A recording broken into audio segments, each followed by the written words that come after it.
Assalamualaikum warahmatullahi wabarakatuh. Bertemu lagi bersama saya Fanani di Sudut Teknologi. Di sini kita akan membahas tentang bahasa pemrograman sekarang, tapi kita akan mempelajari tentang flowchart dan UML terlebih dahulu. Apa itu? Tetap stay tune di channel Sudut Teknologi.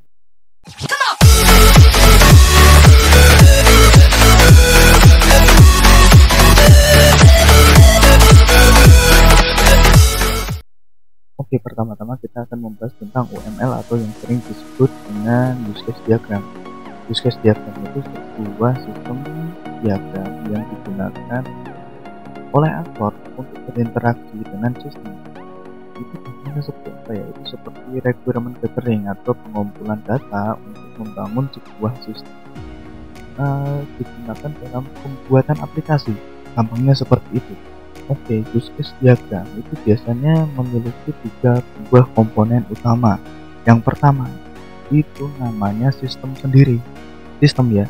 Dan kedua itu namanya aktor. Yang ketiga itu use case diagram atau namanya apa gampangnya use case seperti itu ya. Oke, kita gambarkan seperti ini. Untuk sistem aktor dan use case, sistem tersebut merupakan fitur yang ada pada aplikasi yang dikembangkan. Kemudian aktor itu merupakan orang yang menggunakan. Kemudian use case itu adalah fungsi dari aplikasi tersebut. Jadi semuanya itu ada keterkaitan. Jadi nanti istilahnya dari pengguna, nanti dari aktor ya, dari aktor itu sebagai pengguna, aktor itu nanti menjalankan sebuah sistem itu yang memiliki fungsi tersendiri dan nanti ada keterkaitannya lah antara pengguna dengan aplikasi yang akan dijalankan seperti itu. Pada use case juga memiliki use case tersendiri lah atau diagram atau relasi sendiri. Yang pertama itu adalah association. Association itu adalah merupakan suatu aktor yang berhubungan atau berrelasi dengan fungsi dari use case itu tersendiri dan nanti digambarkan dengan tanda panah. Yang kedua adalah generalization, yaitu menggambarkan antara aktor-aktor atau use case tersebut yang berrelasi antara satu dengan yang lainnya dan kemudian menginherit dan menambahkan sifat antara satu dengan yang lainnya.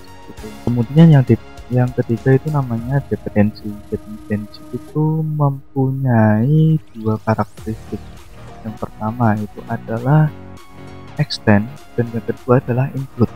Untuk extend sendiri itu apabila ada pemanggilan yang memerlukan kondisi tertentu maka akan terjadi sebuah dependensi. Kemudian untuk include itu mengidentifikasi antara satu hubungan dengan hubungan yang lain, atau ada 2 aktor, ada 2 use case yang namanya itu memanggil antara use case satu dengan use case yang lain atau aktor dengan aktor yang lainnya, jadi saling berkaitan. Berikut ini merupakan suatu contoh gambaran dari use case, bisa dilihat di gambar berikut ini.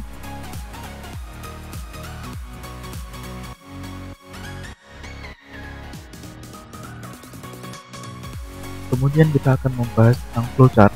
Flowchart sendiri itu merupakan suatu rangkaian atau hubungan proses antara satu dengan yang lain. Biasanya flowchart itu terdiri dari 3 bagian. Yang pertama adalah inputan data, kemudian yang kedua adalah proses, dan yang ketiga adalah output atau luaran yang dihasilkan dari suatu proses yang ada pada flowchart diagram. Biasanya pada flowchart itu terdapat beberapa simbol-simbol yang harus diperhatikan. Yang pertama yang harus diperhatikan itu adalah flow direction symbol. Itu gampangnya itu seperti tanda panah yang menghubungkan antara gambar satu dengan gambar yang lainnya. Yang kedua adalah terminator symbol. Terminator symbol itu merupakan awalan pada setiap flowchart yang biasanya berbentuk oval atau lingkaran yang agak panjang seperti itu dan ada tulisan start seperti itu ya. Oke. Oke, selanjutnya adalah konektor simbol. Konektor simbol itu ada dua macam. Yang pertama itu ada konektor simbol yang digunakan dalam satu halaman yang sama. Kemudian ada konektor simbol yang digunakan untuk melanjutkan proses apabila ada yang harus dilanjutkan pada halaman yang berbeda.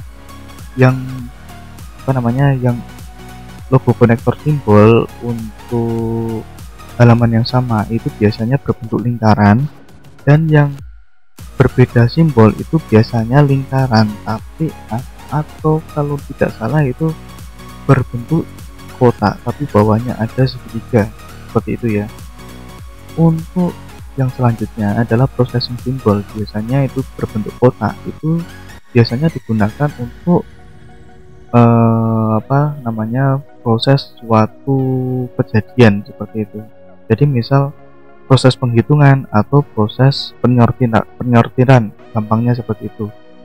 Kemudian ada lagi namanya simbol manual operation. Itu biasanya berbentuk trapesium terbalik. Itu biasanya suatu proses yang tidak diolah atau dijalankan oleh komputer secara otomatis dan harus dimasukkan oleh user secara manual.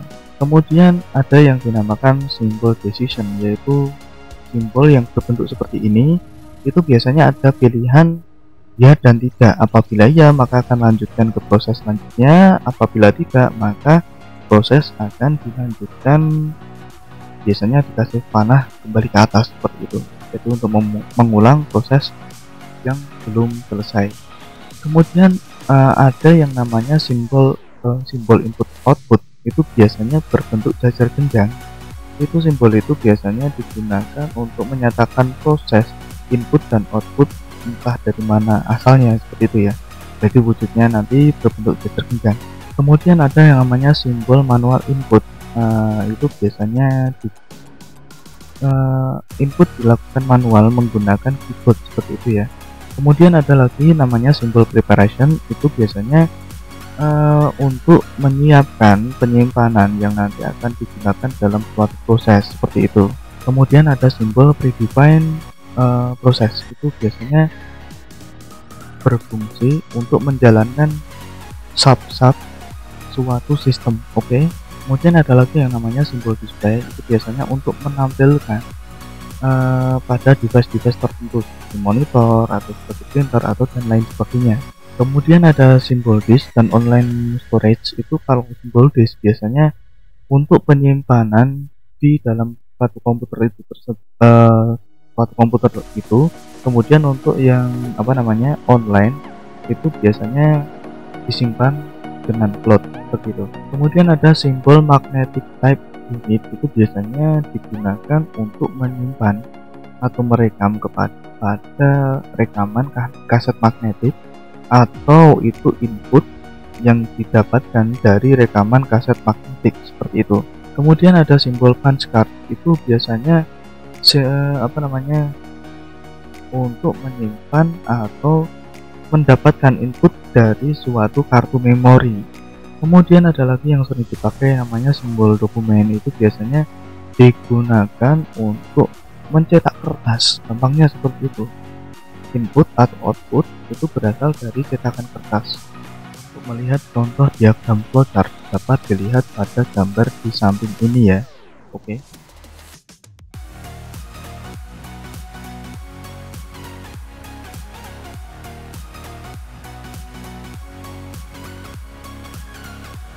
Bagaimana untuk membuat flowchart? Aplikasi apa yang bisa kita gunakan? Nah, untuk saya sendiri paling sering menggunakan aplikasi bernama Hydromax dan aplikasi bernama Microsoft Visio untuk membuat flowchart.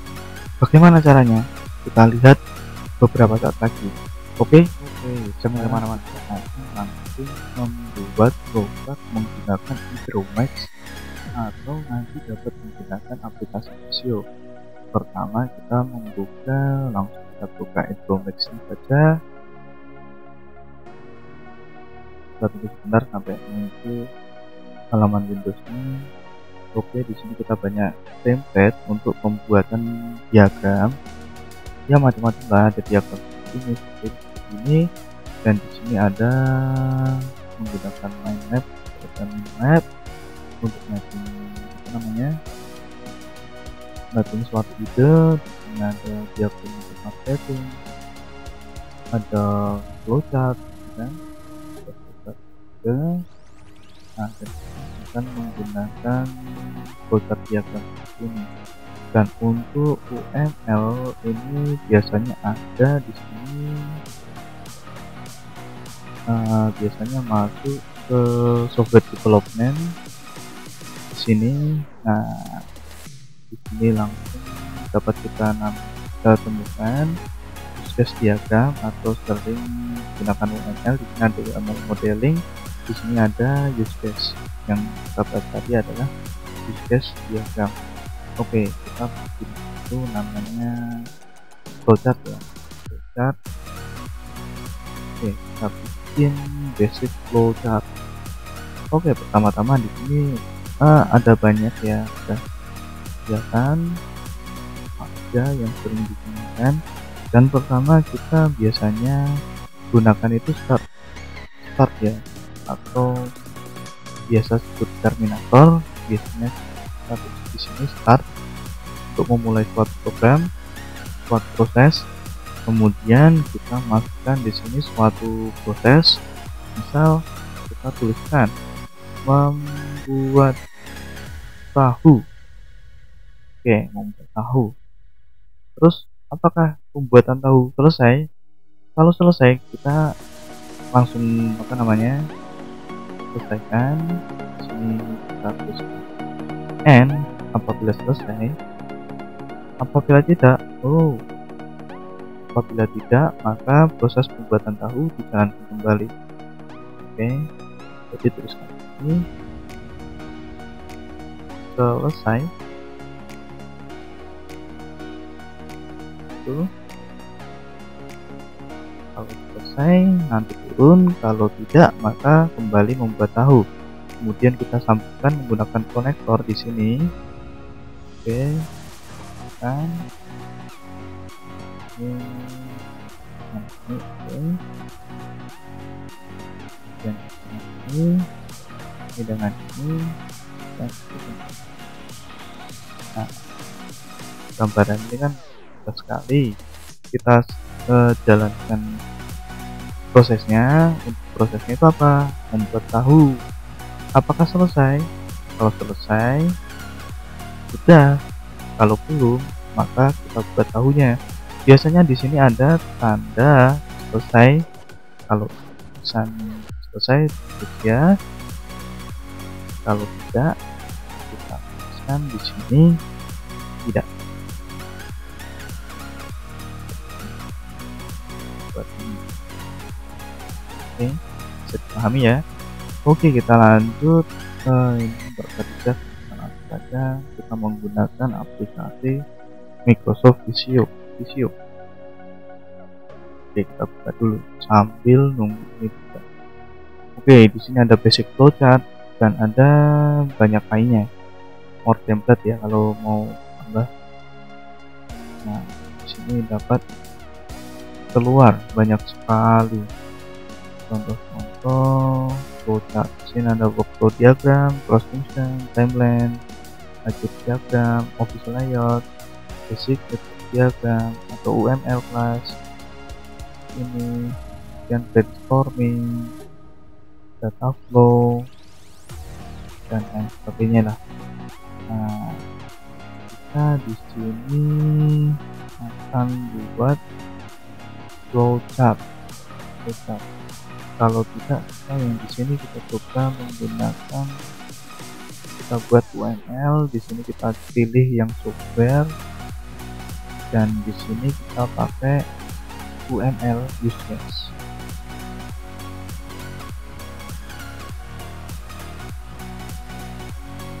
UML use case kita buat blank aja dengan ukuran metrik.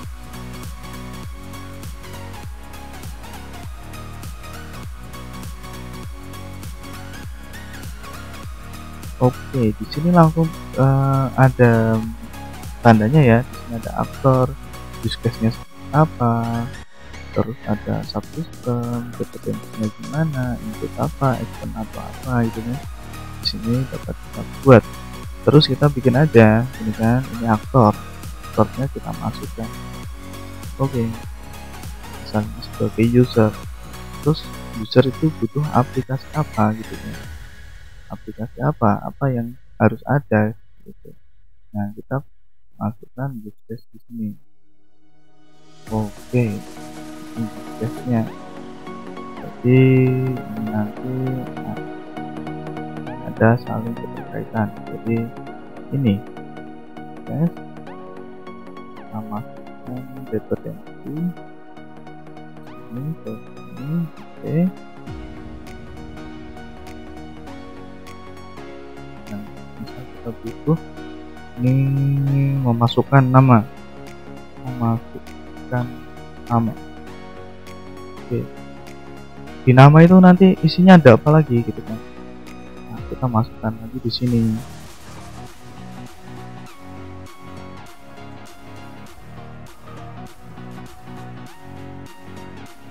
Di dalam memasukkan nama di sini kita dapat di sini aplikasi itu, misal di dalam nama kita kasih di sini nomor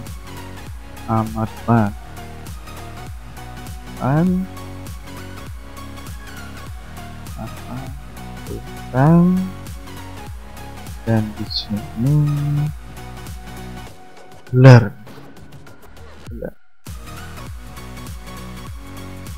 Oke, jadi ini dari sini nanti membuka ini gitu ya. Jadi kita masukkan dependensi dari sini ini. Oke, kemudian ini ke sini. Oke, kemudian dari sini. Oke, jadi seperti ini. Jadi untuk kebutuhan yang lainnya kalian bisa langsung buat seperti ini. Oke, jadi mudah ya seperti itu ya.